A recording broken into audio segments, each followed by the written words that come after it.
السلام علیکم دوستوں، آن لائن ارن منی میں آپ سب کو خوش آمدید۔ کہتے ہیں امید کرتا ہوں سب خیریت سے ہوں گے۔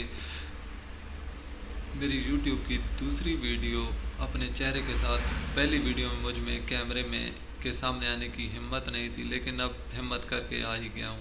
تو اگر میری کوئی بات آپ لوگوں کو بری لگ جائے، کوئی غلطی ہو ہی جائے تو اس کے لیے ایڈوانس میں سوری۔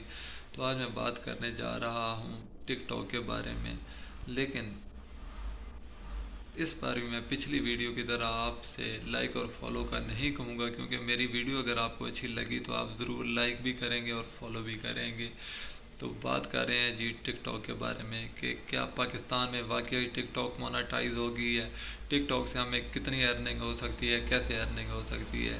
جی تو دوستوں، ٹک ٹاک آپ سے کبھی بھی یوٹیوب کی طرح 4000 گھنٹے کا واچ ٹائم اور نہ ہی آپ کے فالوور مانگتا ہے۔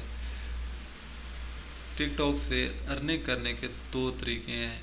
ایک تو آپ کی فین فالوئنگ اگر زیادہ ہے تو آپ سے کوئی بڑی بڑی کمپنیاں جس طرح باٹا ہو گیا، پیل ہو گیا، یا کوئی موبائل فون کی کمپنی کوئی لے لیں، وہ آپ سے رابطہ کرتے ہیں کہ آپ ان کا فلاں ایڈ چلائیں، فلاں چیز کا ایڈ چلائیں، اس کی وہ آپ کو پیمنٹ کرتے ہیں۔ ایک طریقہ تو ہو گیا یہ۔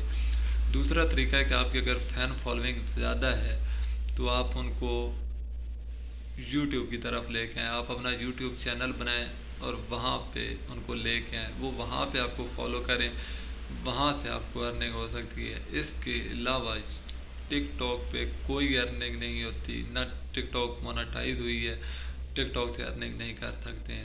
اور اگر کوئی آپ کو کہتا ہے کہ ہاں جی ہم لوگ ایسے کر سکتے ہیں، تو یہ ایویں ہی بکواس باتیں ہیں، کوئی وہ نہیں کر سکتا۔